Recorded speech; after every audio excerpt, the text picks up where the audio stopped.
Fog clung to the railway embankment like a living thing, thick, wet, and suffocating. The kind of fog that swallowed sound, blurred shapes, and made grown men question what they were seeing. Somewhere beyond the mist, a German sentry crushed gravel beneath his boots, pacing with the nervous rhythm of someone who already sensed tonight wasn't normal. At the base of the slope, two figures crawled on their stomachs, pushing through frost-stiff grass. No words, only breath, only heartbeat, only the ache of time running out. A train was coming, one of the heavy troop transports that rattled bridges and carried entire regiments east. Miss it, and hundreds of soldiers would reach their next occupation zone unharmed. A gloved hand emerged from beneath the coat. In it lay something that looked wrong, ugly, crude. An iron lump the size of a man's fist, wrapped in chipped paint, rust, and a cheap wire handle bent by hand. No sleek mechanism, no gleaming metal. Just a squat, almost embarrassing object, something you'd expect to find in a scrapyard, not a sabotage mission. Yet the operative held it as if it were the crown jewel of British engineering. He slid it onto the cold steel rail. A soft click, then another, magnets biting down in the dark. The device seemed to vanish into the mist, anonymous and forgettable like a piece of trash someone had kicked onto the tracks. A distant rumble rose, not thunder, iron. A locomotive grinding forward with murderous weight. The two operatives slipped back into the ditch as the fog trembled. The German sentry turned sharply, sensing movement but seeing nothing. The train burst through the mist, black, armored, unstoppable. It hit the device. There was no grand explosion, just one sharp metallic cough. Then the rail fractured like a snapped bone. The locomotive lifted off its own path in a slow, horrifying roll, collapsing its entire column behind it. Screams, steel folding, boots pounding in chaos. And somewhere in the ditch, unseen and unheard, two figures vanished back into the night. What destroyed that train wasn't artillery, plastique, or some exotic secret from a laboratory. It was a lump of metal so ugly and primitive that many German engineers refused to believe it existed. A classified British sabotage tool known only to a handful inside the SOE's darkest files. Its official reports were thin, its photographs were rarer, but its reputation, that was enormous. To the men and women of the resistance, it was a miracle that fit in a coat pocket. To German railway officers, it was a nightmare that arrived without warning. The device went by many unofficial names: the clam, the toad, the iron leech, and among terrified German patrols, the magnet bomb that eats rails. It didn't impress anyone at first glance. It looked like a factory reject, ugly welds, rough casting, magnets that seemed stolen off a cold storage door. It was the opposite of the sleek, polished weapons often shown in documentaries. But that contradiction was its power. Harmless looking but devastating. Stupid looking but genius. Small but capable of collapsing an entire rail network. Asterisk, asterisk. The SOE didn't design it to intimidate. They designed it to disappear. A German officer could search the damaged site for hours and find nothing that resembled a weapon. The device tore itself apart in the blast, leaving only twisted shards that looked like shrapnel from the rail itself. And because the British kept its existence classified, Germans couldn't predict where it would strike, or how such a tiny object could derail a locomotive weighing hundreds of tons. This wasn't built for soldiers. It was built for bakers, school teachers, farmhands, mechanics, and anyone desperate enough to join the underground war people who needed a weapon that could turn a civilian into a one-person demolition squad. A device so simple that even a teenager could use it, yet so effective that it forced entire divisions to reroute supply chains. The Nazis called the British commandos ungentlemanly. This tool proved the insult was correct. Before this crude magnetic monster existed, rail sabotage was a nightmare. The Allies had a clear objective: slow the German war machine by crippling its supply arteries. But the simple truth was, brutal rail lines were terrifyingly hard to destroy quietly. Conventional explosives worked, if you didn't mind dying afterward. German patrols swept the rail corridors relentlessly. Anyone caught digging charges under the tracks faced torture, execution, or the fate everyone feared more: being used as a warning to the village. Even worse, traditional demolition kits had flaws that made missions almost suicidal. One, they were loud. A standard charge echoed across valleys. Villagers heard it. Patrols heard it. Trains miles away heard it. A saboteur had minutes, sometimes seconds, before being hunted. 2. They were heavy. A real demolition kit could weigh as much as a rifle. Resistance fighters often carried them wrapped in flour sacks or hidden inside bread loaves. One misstep, one checkpoint, one curious soldier, and the mission was over. 3. They required precision placement. Charges had to be wedged under rails, wrapped in wire, set with timers or igniters. All of this meant time spent exposed, lying on bare gravel with a spotlight sweeping the tracks. 4. They left obvious signatures. Railway engineers knew exactly what had happened. Investigations were straightforward. Retaliation was immediate and brutal. 5. They simply didn't scale. You could sabotage one track, maybe two, but entire networks? Impossible. Germany relied on speed. Trains moved troops, armor, ammunition, and food with mechanical precision. Break that rhythm even slightly and an entire front could falter. But the Allies had no tool that was small, silent, fast, deniable, easy to use, and built for ordinary civilians. They needed a miracle that didn't look like a mirror. Something rough, ugly, forgettable, yet capable of reshaping the battlefield. A weapon simple enough to carry in a pocket, but powerful enough to collapse an empire's logistics. That problem seemed unsolvable, until a handful of British engineers decided to break every rule in the book.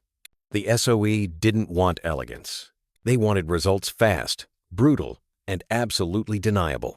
So instead of building a beautiful weapon, they built a fist-sized engineering insult that broke every convention of military design. The core idea was born from one ruthless question. What if a saboteur could destroy a railway in under 5 seconds? Without tools, without noise, without being seen. The solution was so crude-looking that senior officers laughed when they first saw it, until they watched it work. The body. An ugly chunk of cast metal. The device didn't resemble a charge. It looked like a dented iron pebble wrapped in industrial paint. The casting wasn't smooth. Corners were uneven. Some prototypes had visible hammer marks where engineers adjusted imperfections. This ugliness wasn't an accident. It was camouflage. After detonation, German investigators assumed the fragments came from the rail itself, not a weapon. The secret sauce. Magnetic locks. 2 brutally powerful horseshoe magnets sat embedded in the base, scavenged from industrial scrap. Not precision-made, not polished, but they latched onto steel with a grip that defied physics. A saboteur could crawl up, slap the device onto the rail, and leave in a heartbeat. No ropes, no clamps, no wiring. The magnets made the weapon disappear into the track like it had always belonged there. The explosive charge, small but vicious. Inside that metal lump sat a shaped charge designed to bully steel into submission. It wasn't meant to blow things sky high. It focused its energy downward, gouging a deep wound into the rail. The brilliance? It didn't need to obliterate the track, just weaken it at the perfect point. When a locomotive weighing hundreds of tons passed over that single microscopic weakness, the rail did the rest. Snap, twist, shatter, derail. The timer a simply genius hack. No fancy mechanisms. A crude chemical delay igniter. Ugly, cheap, reliable even in freezing rain. 5 seconds of work, 40 tons of destruction. This wasn't just engineering. It was weaponized simplicity. Once the clams reached occupied Europe, they spread through resistance circles like whispered scripture. Every operative who touched one understood instantly. This little monster was a kingmaker for the weak. Mission 1. The Night of 3 Trains. Belgium. 1943. A railway junction feeding the Eastern Front moved thousands of soldiers each night. An SOE-trained cell placed 3 clams across different lines in under 2 minutes. No firefights, no alarms, no casualties among the saboteurs. The first locomotive derailed so violently it toppled into the second line, which then blocked the third. 3 trains, destroyed by charges small enough to hide in cigarette tins. The Germans blamed partisans. They never found the weapons. Mission 2. The Silenced Collaborator. Northern France. A collaborator scheduled to escort a German payroll train. Killing him directly risked reprisals. But removing the train? That was clean. 1 clam, 1 rail segment. One perfect collapse. The derailment obliterated the armored car carrying the collaborator. His body was later found among the wreckage, unidentifiable, unsalvageable. French partisans called the operation Justice Without Footprints. Mission 3. The Vanishing Patrol. Poland. A German anti-sabotage team rode inspection trolleys at dawn. The resistance planted a clam in mist so thick you could taste it. The trolley rolled over the weakened rail and disappeared into a ravine. The Germans blamed the terrain. Locals knew better. The device left no trace. The saboteurs left no evidence. Mission 4. The Blackout of Lyon. April 1944. To delay reinforcements heading toward Normandy, Lyon's resistance executed one of the most spectacular rail collapses of the war. Using just 5 clams, they severed viaduct access, trapping entire German regiments behind their own destroyed infrastructure. The collapse cut power lines, triggered fires, and forced the Wehrmacht to reroute hundreds of trains through days of gridlock. A single night's work crippled an entire regional supply system. Mission 5. The One-Man Operation. Yugoslavia. A lone operative ambushed German troop transports for 3 consecutive nights by placing clams on different lines, vanishing before sentries closed in. The Germans declared the area infested with saboteurs. In reality, it was just one man, with one pocket full of ugly weapons. Long before German engineers understood what was happening, the fear had already begun. Something was attacking their rail network, something invisible, unpredictable, and completely uncontrollable. At first, officers blamed sloppy maintenance. Then they blamed the weather. Then they blamed partisan explosives. But none of those explanations fit. The rail breaks were too precise, too clean, too surgical. The invisible saboteur effect. German patrols began reporting an unnerving pattern. No sound before the derailment. No detonator fragments. No crater. No leftover firing. No trace of who placed the device. It felt like the rails themselves were turning against the Reich. Commanders started using a phrase rarely written but often whispered. Geisterwaffe. The ghost weapon. Sentries began doubling patrols, not because anyone told them to, but because they were simply terrified. They paced faster. They shone flashlights into empty fog. They reported movement that didn't exist. Fear made them incompetent. Collaborators lost their nerve. Railway workers who had cooperated with Germans now refused to go near certain sectors. Rumors spread that the resistance had a weapon that could kill a man without leaving smoke. Psychological warfare at its finest. One French collaborator famously asked to be reassigned to kitchen duty because he refused to die on rails haunted by British sorcery. German countermeasures turned into chaos. The Wehrmacht tried everything. Metal detectors, dogs, forced, civilian escorts, random patrol sweeps, increased floodlights, surprise inspections. That surprised no one? None of it worked. Why? Because the Germans never understood the sabotage weapon was tiny, magnetic, and designed to destroy itself. They searched for a weapon that didn't exist anymore. That kind of ignorance breeds panic. A myth is more powerful than a weapon. Locomotive crews began refusing to drive night trains unless an armored car preceded them. Some officers demanded that every rail be visually inspected every hour. These were not tactical decisions. These were stress fractures in a military machine that believed it was unstoppable. The clams didn't just break rails. They broke German confidence. By 1944, every major power had some form of demolition charge or rail disruption technique. But nothing, absolutely nothing, matched the British clam's combination of simplicity, deniability, and destructive precision. To understand why this ugly device stood alone, you have to compare it to the so-called professional tools of the era. German equivalents, powerful but loud, clumsy, and traceable. The Wehrmacht relied on conventional TNT blocks, pressure mines, and wired detonators. They were strong, but stupidly impractical for covert use. German charges required tools, wire spools, fuses, pre-measured placement, time. A saboteur caught carrying these items might as well have carried a confession letter. And after detonation, the signature was obvious. A textbook blast crater. Investigators could map the charge pattern and know exactly what happened. The clam?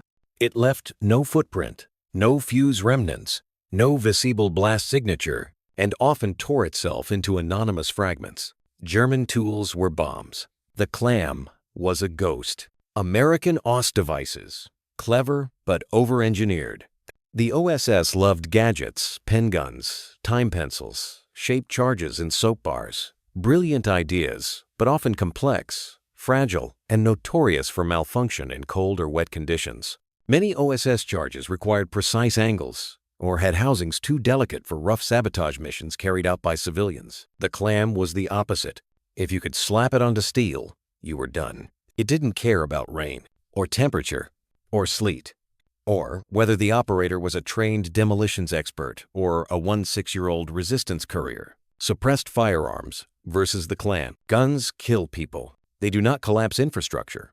You could assassinate a guard, sure, but you couldn't stop 3 troop trains with a suppressed pistol. The clam disrupted entire battalions. The clam stood alone. It wasn't the strongest explosive. It wasn't the most advanced. It was simply the most efficient instrument of sabotage ever issued to ordinary civilians. A weapon designed not to kill the enemy directly, but to cripple everything the enemy relied on. In a war filled with colossal machines, towering artillery, and the thunder of armored divisions, it's almost absurd that one of the most disruptive weapons of the entire conflict was a fist-sized metal lump that looked like it belonged in a junk drawer. But that was the brilliance. The clam wasn't designed to impress generals. It was designed to empower ghosts, the nameless, sleepless civilians who fought an empire from the shadows. It gave farmers the power to derail troop transports. It gave school teachers the ability to sever supply arteries. It allowed entire resistance networks to fight without armies, uniforms, or resources. Its ugliness made it blend in. Its simplicity made it universal. Its destructive efficiency made it legendary. The Nazis never adapted to it. They never fully understood it. They never even confirmed how many were deployed. All they knew was that trains kept falling off rails that looked untouched the day before. Entire frontline operations slowed. Divisions starved of ammunition. Colonies of fear spread across the Reich's infrastructure. Every rail became a question mark. Every quiet stretch of track became a possible death sentence. That psychological fracture mattered more than the steel damage. It proved something the Germans hated to admit. Asterisk, asterisk, you can occupy a country. You can terrorize its people, but you cannot bully physics. And you cannot stop a genius weapon that hides in plain sight. Asterisk, asterisk. Long after the war, when the great machines were scrapped and the grand battles were memorialized, the clam remained almost unknown, buried under classified files and overshadowed by larger, louder weapons. But for those who used it, and for those who survived because of it, the truth never faded. This ugly little device hit harder than most artillery. It derailed more than trains. It derailed the illusion of German control. Quiet, crude, forgettable. A masterpiece that didn't look like one. And in the dark war, fought by civilians and shadows, that was exactly what made it unbeatable.